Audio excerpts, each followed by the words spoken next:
بسم اللہ الرحمن الرحیم۔ جتنے بھی ایام ہیں ان میں مبارک ترین یوم کا نام ہے یوم غدیر، جس کا خصوصیت کے ساتھ قرآن مجید میں الیوم کہہ کے ذکر کیا گیا۔ راتوں میں ایک رات ہے شب قدر اور دنوں میں ایک دن ہے روز غدیر۔ باطن لیلۃ القدر کا نام فاطمہ ہے، باطن غدیر کا نام علی۔ غدیر وما ادراک، غدیر خم صحرائے عرب کا، صحرائے حجاز کا، بطحائے مکہ اور بطحائے مدینہ کے درمیان کا وہ مقام جسے مقام غدیر خم کہتے ہیں، وہ ظاہر میں ایسا ہی چھوٹا ہے جیسے بائے بسم اللہ کا نقطہ، اور باطن میں اتنا ہی وسیع اور محیط ہے کہ مکان کے رشتوں کو لامکان سے جوڑتا ہے۔ کس کی عقل اتنی بالغ ہے کہ کنہ حقیقت غدیر تک پہنچ سکے؟ کس کی عقل اتنی بالغ ہے جو کنہ حقیقت غدیر تک پہنچ جاتے ہیں؟ ان کا قدم رکتا نہیں جب تک کربلا جا کے سر نظر مولا نہیں کرتے۔ غدیر بظاہر ایک صحرا، ایک چھوٹا سا بقعہ ارض جہاں پر آسمان سے برسنے والا پانی ایک چھوٹے سے گڑھے میں جمع ہو جاتا تھا، لیکن آسمان سے اترنے والا پانی کہیں جمع ہو جائے اور اس طرح جمع ہو کہ اس کی نسبت سے اس جگہ کا نام پڑ جائے، یہ ایک نشانی ہے، ایک علامت ہے، ایک اشارہ ہے۔ سمجھ لو یہ وہ مقام ہے جہاں ادھر سے سبیلیں اترتی ہیں۔ غدیر وہ ہے جہاں سبیل اتری بھی ہے، لگائی بھی گئی۔ ایک صلوات پڑھ دیجئے محمد۔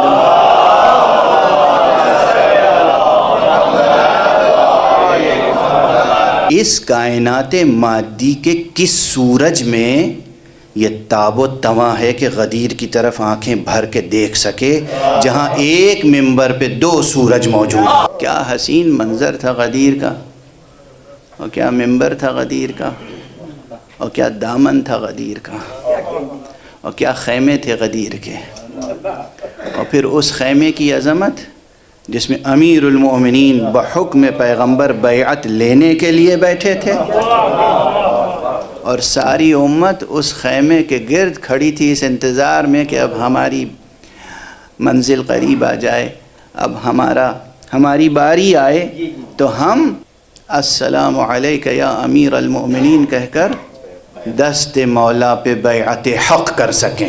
اور آپ کیا سمجھتے ہیں؟ ہم شرک کے قائل نہیں ہیں، ہم کسی بندے کی بیعت نہیں کرتے۔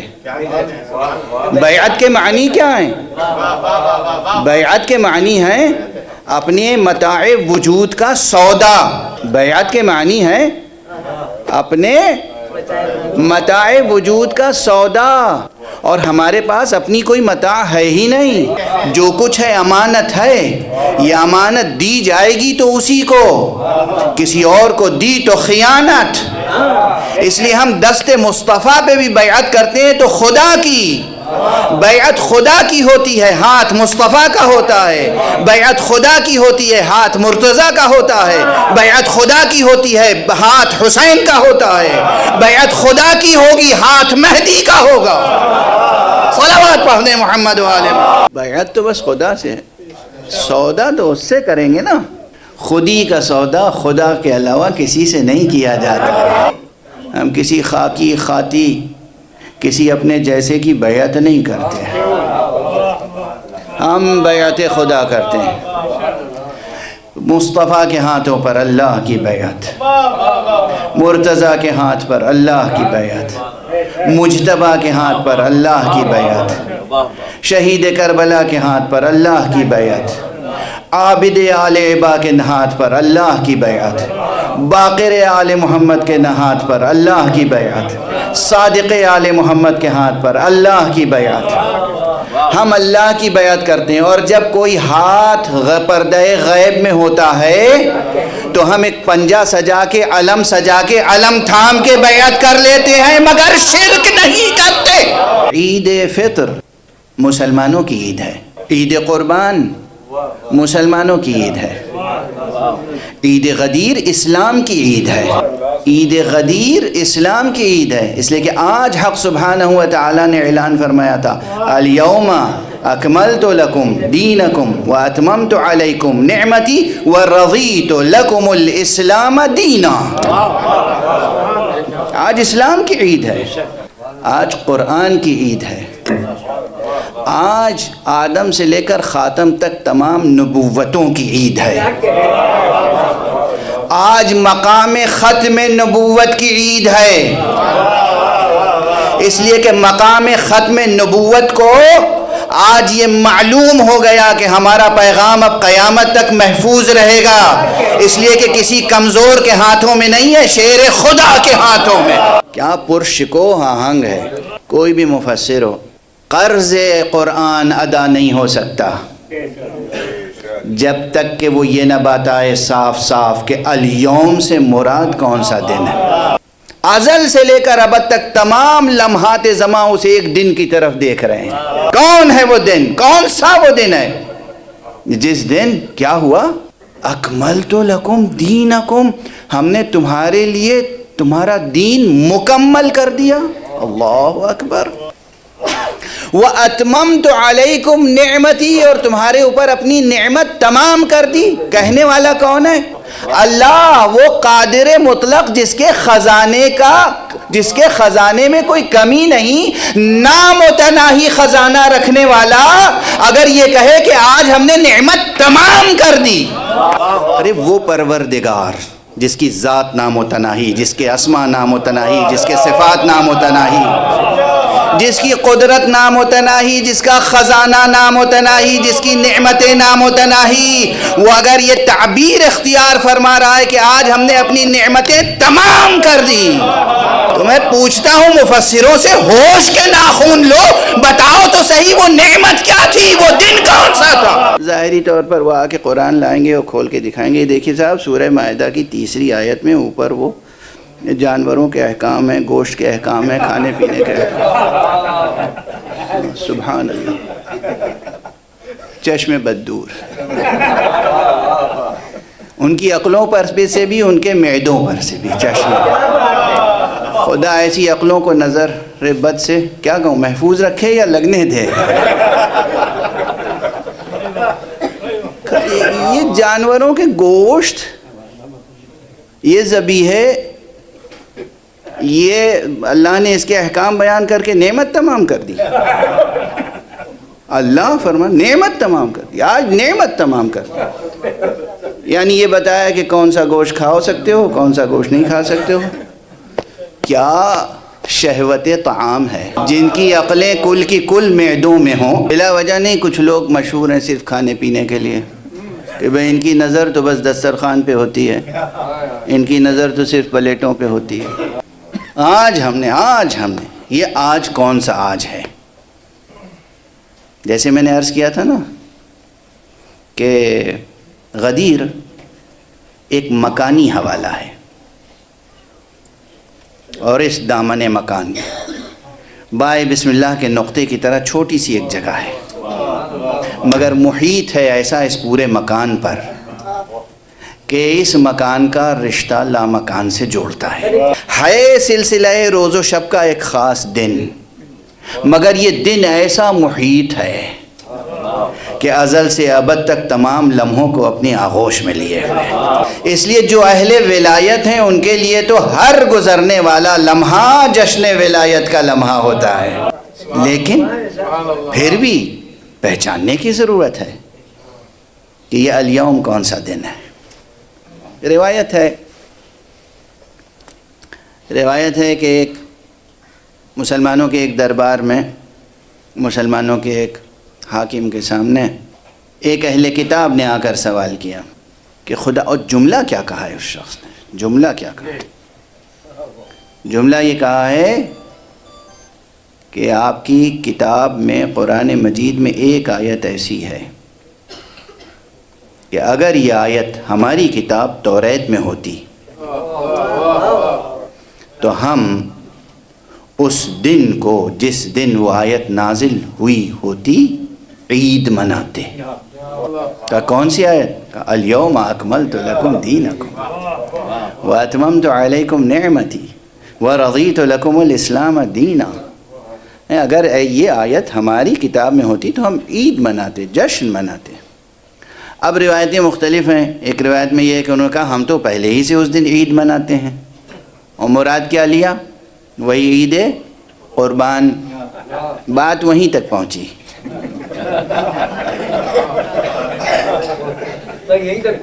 اور بعض روایتوں میں یہ ہے کہ نہیں، انہوں نے اس سوال کا جواب عنایت نہیں فرمایا. ہمارے ہاں وہ روایتیں بھی ہیں کہ جس میں یہ بیان ہوا ہے کہ اس سوال کا جواب عنایت نہیں فرمایا گیا. یہ بہت اہم ہے کہ کس دن یہ آیت نازل ہوئی اور کس حکم الہی کی تبلیغ کے بعد یہ آیت نازل ہوئی. دونوں چیزیں اہم ہیں، دونوں چیزیں، کس دن اور کس حکم کے بعد. ستون دین کیا ہے؟ سب سے بڑی عبادت کیا ہے؟ ستون دین، عمود دین، نماز.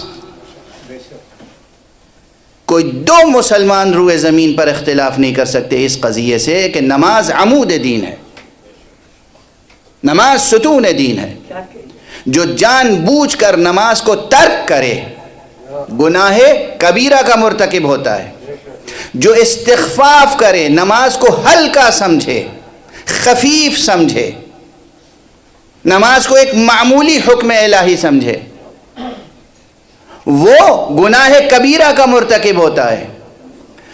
جو جان بوجھ کر نماز کا انکار کرے وہ کافر ہوتا ہے. کافر جو نماز کا انکار کرے وہ کافر ہے. اس کے ہاتھ کا کھانا پانی نجس ہے. جو جان بوجھ کر اس ضرورت دین کا انکار کرے، جو جان بوجھ کر اس ضرورت دین کا انکار کرے وہ نجس ہے، کافر ہے ہماری شریعت میں، ہماری فقہ میں. مگر کیا نماز کی حکم کی تبلیغ کے بعد یہ آیت آئی؟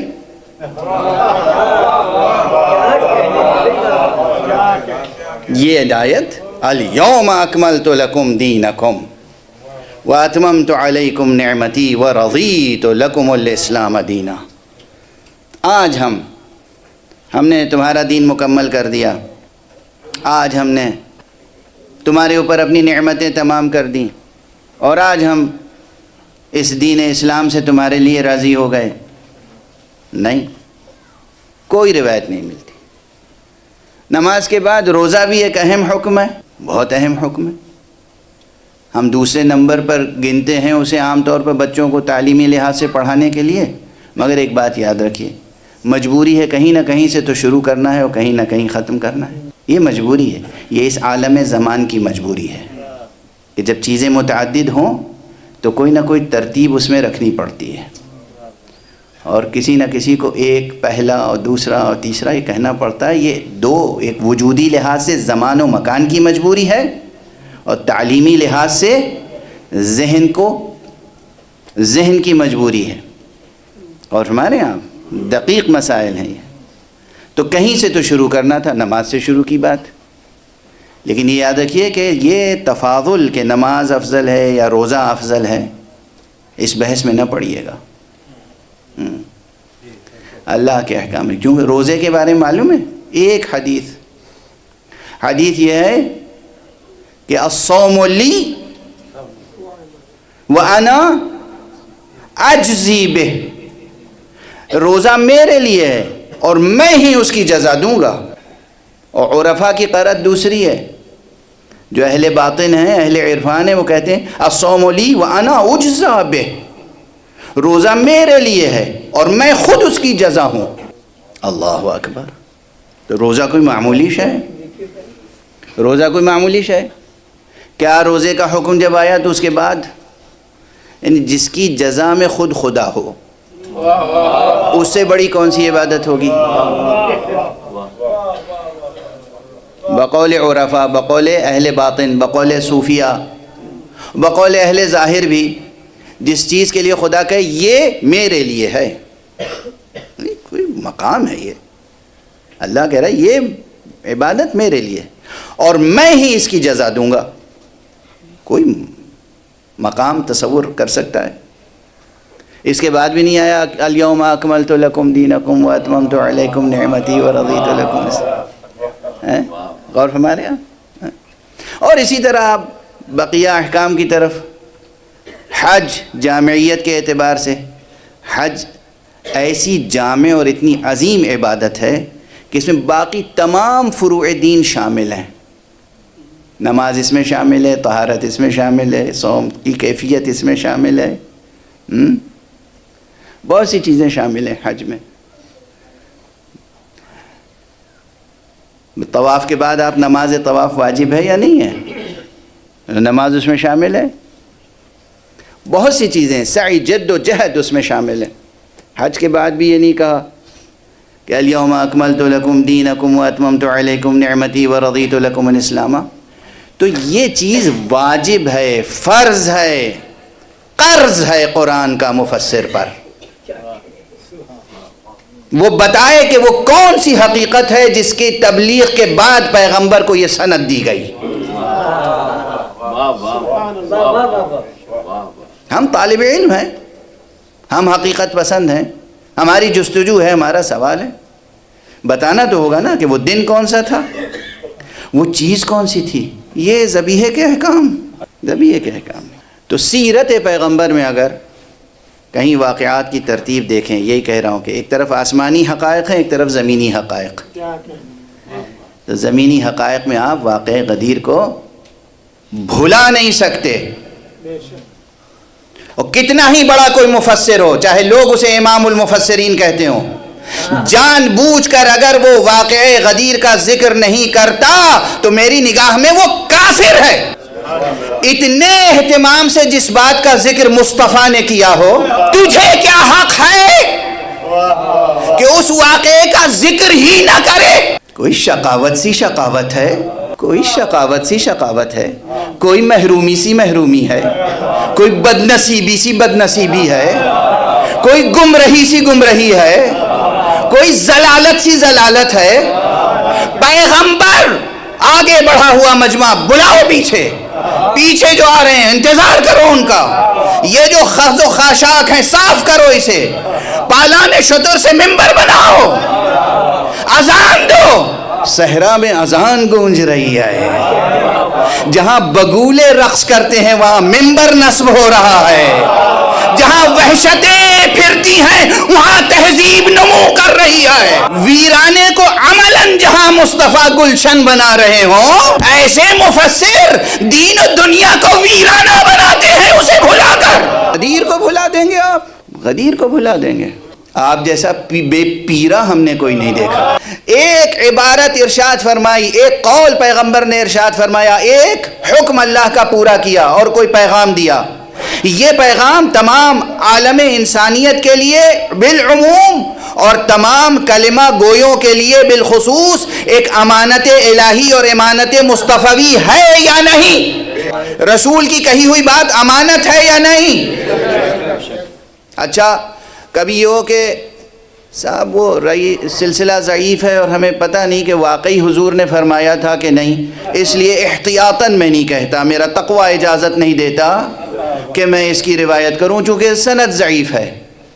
اور قرآن ہاتھ میں لے کر کہہ سکتا ہوں، ایسی حدیث، ایسی عبارت، ایسا فقرہ کہ جس کو وہ تواتر کا درجہ حاصل ہے کہ ویسا تواتر کا درجہ حضرت کی زبان مبارک سے نکلنے والے کسی دوسرے فقرے کو حاصل نہیں ہے. یعنی متواتر حدیثوں کی فہرست بنائیے اگر آپ دیانت دار ہیں، متواتر حدیثوں کی فہرست بنائیے، بتائیے اس حدیث کے کتنے راوی ہیں؟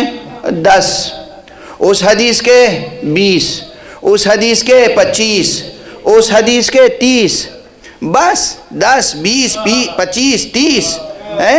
ارے کم سے کم 110 اصحاب رسول نے کہا، ہم نے یہ سنا رسول نے یہ کہا. آپ جو کہتے ہیں کہ اصحاب تمام ستارے ہیں، جس کی چاہے اقتدا کر لو، تو ہم آپ کو ایک صحابی نہیں، دو صحابی نہیں، تین صحابی نہیں، 110 صحابی کے پاس لے جائیں گے۔ کیا کہا تھا غدیر میں رسول نے؟ من کنت مولا فہذا علی مولا۔ کیا کہا تھا رسول نے؟ من کنت مولا فہذا علی مولا۔ کیا کہا تھا رسول نے؟ من کنت مولا فہذا علی مولا۔ ارے کس کس صحابی کو جھٹلاؤ گے؟ غدیر کا انکار کرنے والوں، امامت سے بغاوت الگ رہی، نبوت کی تکذیب الگ رہی، خدا سے روگردانی الگ رہی، تم نے جنہیں بت بنا رکھا ہے خود ان سے روگردہ ہو۔ بس میں صحابہ میں گونج ہے غدیر کی، قرآن میں حنک ہے غدیر کی، تاریخ میں دھمک ہے غدیر کی۔ اور یہ باغی مفسر، اس نے غدیر کا لفظ سنا ہی نہیں، جیسے غدیر کا سارا پانی اسی کے کانوں میں چلا گیا۔ صلوات پڑھ دیجئے محمد والے۔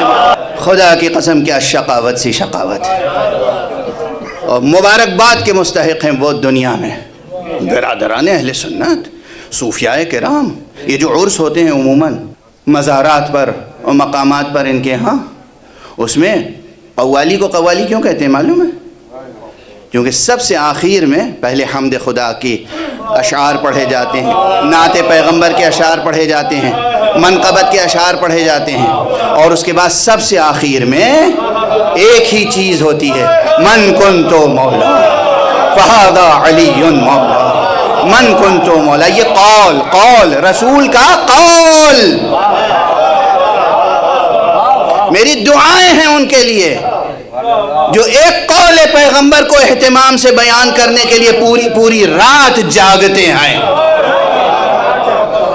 رت جگہ ہے تو یہ ہے حضرت ابراہیم کی صفت اور سیرت پر چلنے والے وہ مسلمان جو خود کو شیعہ کہتے ہیں۔ معلوم ہے نا شیعہ کی تعریف کیا ہے؟ اللہ نے جناب ابراہیم کی تعریف قرآن مجید میں شیعہ کہہ کر کی ہے۔ اللہ نے حضرت ابراہیم ابو الانبیاء ابراہیم کی تعریف شیعہ کہہ کر کی ہے۔ اور میں کئی مرتبہ یہ جملہ کہہ چکا ہوں کہ شیعہ کے معنی ہے چاہت سے عبادت کرنا، چاہت سے اطاعت کرنا۔ مسلمان دو قسم کے ہیں، تیسری قسم ممکن نہیں، دو قسم کے ہیں۔ ایک قسم یہ ہے کہ علی کی تلوار کے ڈر سے اشہد ان لا الہ الا اللہ، اشہد ان محمد رسول اللہ نہیں کہیں گے تو یہ علی کی تلوار ہے، کسی اور کی نہیں۔ روایت تو اس لحاظ سے میری نظر سے نہیں گزری، مگر میں اب اسے خطیبانہ جملہ سمجھ لیجئے۔ ایک روایت ہے ثابت، علی علیہ السلام، بلکہ دو روایتیں عرض کر دوں۔ مولا امیر المومنین علیہ السلام جب میدان جنگ میں جاتے تھے تو اکثر گھوڑا لے کے نہیں جاتے تھے، گھوڑے پہ سوار ہو کے نہیں جاتے تھے، پیادہ جاتے تھے۔ اور دشمنوں نے گواہی دی ہے، آپ جو زرہ پہنتے تھے اس میں سینے کا حصہ تھا، پشت کا حصہ تھا ہی نہیں۔ دشمنوں نے گواہی دی ہے، تاریخوں میں جملہ ہے، سیرت کی کتابوں میں جملہ ہے۔ سامنے زرہ ہوتی تھی، پشت پہ زرہ نہیں ہوتی تھی۔ کسی نے پوچھا یا علی آپ میدان جنگ میں اکثر پیادہ جاتے ہیں، کہا تو مجھے گھوڑے کی کیا ضرورت ہے؟ گھوڑے کی ضرورت اسے ہوتی ہے جسے میدان سے فرار کی فکر ہو، میں تو یا فتح یا شہادت، یا فتح یا شہادت۔ اسی طرح کسی نے پوچھا کہ آپ کی زرہ میں پشت کا حصہ نہیں ہوتا؟ کہا خدا وہ دن نہ لائے میری زندگی میں جب کسی کا وار میری پشت سے مجھ پر لگے، خدا کی قسم، خدا کی قسم۔ اندازہ کہ یہ چھوٹے چھوٹے جملے ہیں، اس میں کتنی بڑی تفصیل ہے، کتنے بڑے عظیم ہیبت ناک جلوہ بار مناظر ہیں سمٹے ہوئے ان لفظوں میں۔ اور اس کے بعد اب تیسرا فقرہ جو کہہ رہا ہوں کہ پشت پر تو زرہ ہوتی نہیں تھی، گھوڑے پہ جاتے نہیں تھے۔ اب یہ روایت میری نظر سے نہیں گزری ہے، میں قصور کا اعتراف کر رہا ہوں، یا اس وقت مجھے یاد نہیں آ رہی ہے، اگر کہیں ہو تو میں انکار نہیں کروں گا۔ مجھے نہیں معلوم کہ حضرت تلوار کو کبھی میان میں بھی رکھتے تھے۔ دو قسم کی تلواریں رہی ہیں اسلام میں، ایک وہ جو کبھی میان میں نہیں رہیں، ایک وہ جو کبھی میان سے نکلی ہی نہیں۔ نمونے کی تلواریں بھی ہوتی ہیں نا۔ صلوات پڑھ دیجئے محمد والے۔ وزنی جملہ سمجھیں، یہ ہے تاریخ کا خلاصہ۔ یہ ہے تاریخ کا خلاصہ. 2 قسم کے لوگ گزرے. میرا خیال ہے کہ ذکر علی کا سلسلہ تو کبھی منقطع نہیں ہو سکتا. آج جو ایک آمد کی کیفیت ہے اس کیفیت میں بہا چلا جا رہا ہوں. ایک سیلاب ہے جو مجھے غدیر کی طرف لے جا رہا ہے اور ایک کشش ہے جو غدیر کی طرف کھینچ رہی ہے. دنیا کشش ثقل ارضی کی قائل ہے, میں تو صرف کشش سکر غدیر کا قائل. ہمیں کوئی زمین نہیں کھینچ سکتی مگر ہمارے اندر کشش غدیر ہے. بہت سی باتیں عرض کرنا چاہتا تھا, بہت سی باتیں رہ گئیں, بس ختم کر رہا ہوں 2 فقروں پر کہ یہ حدیث غدیر. آپ تو جشن مناتے ہیں, قابل مبارک. آپ محدثین کا ایک فریضہ انجام دیتے ہیں. آداب حدیث عرض کر رہا ہوں. محدثین جو ایماندار امانت دار محدثین تھے, یہ بیان نہ کرنا, جو جملہ کہنا چاہ رہا تھا وہ رہ گیا کہ یہ خیانت ہے. خیانت, چوری, خیانت, سرقہ. اور یہ وہ سرقہ ہے کہ جس میں نہ جانے کون کون سے اعضاء کاٹے جائیں گے. رسول اسلام کے پیغام میں خیانت, اللہ کے پیغام اور دین میں خیانت, اللہ کے دین میں خیانت. بہرحال یاد رکھیے ایک فقرہ کہ حضور علیہ الصلوۃ والسلام کا یہ پیغام یا کوئی بھی حدیث جب محدثین نقل کرتے تھے تو ان کی ایک تہذیب یہ تھی کہ دہن بدہن حدیث لیتے تھے, اور جس طرح حضور نے بیان کیا ہوا ہوتا تھا کسی فقرے کو, جس طرح ارشاد فرمایا. اگر مسکرا کے وہ جملہ کہا تو محدث استاد چاہتا تھا مسکرا کے وہ جملہ کہے. اگر غیظ و غضب میں کہا تو ادا کرتے وقت یہ ہوتا تھا کہ اسے غیظ و غضب کے انداز میں سناؤ. یعنی شاگرد بیٹھے ہیں, ان کے سامنے حدیث رسول جب تلاوت کی اسناد کے بعد تو اس کو اس انداز سے کہا کہ جسے معلوم حضور نے کیسے کہا تھا. یہاں تک کہ اگر حضور نے کوئی جملہ کھڑے ہو کر کہا تو محدث وہ جملہ کھڑے ہو کر کہتا تھا. تو بس اب میں اس ختم کر رہا ہوں. مبارکباد کے مستحق ہیں آپ. خائن ہیں وہ جو جشن غدیر نہیں مناتے. ان کا فریضہ یہ ہے علمی, تعلیمی, دینی, ایمانی, قرآنی, اہل حدیث ہونے کی حیثیت سے حدیثی امانت پیغمبر کو پہنچائیں جس طرح پیغمبر نے پہنچایا تھا. اور اس حدیث کو کیسے پہنچایا تھا؟ حدیث ولایت, پیغام ولایت. جانے والوں کو بلاؤ, آنے والوں کا انتظار کرو. مجمع اکٹھا ہو جائے تو منبر پہ کھڑے ہو کے کہو من کنت مولا فہذا علی مولا, اللہم وال من والا وعاد من عادا. جس کا میں مولا ہوں یہ علی اس کے مولا ہے. پروردگار جو علی سے محبت کرے تو اس سے محبت کرنا, جو علی سے دشمنی رکھے تو اس سے دشمنی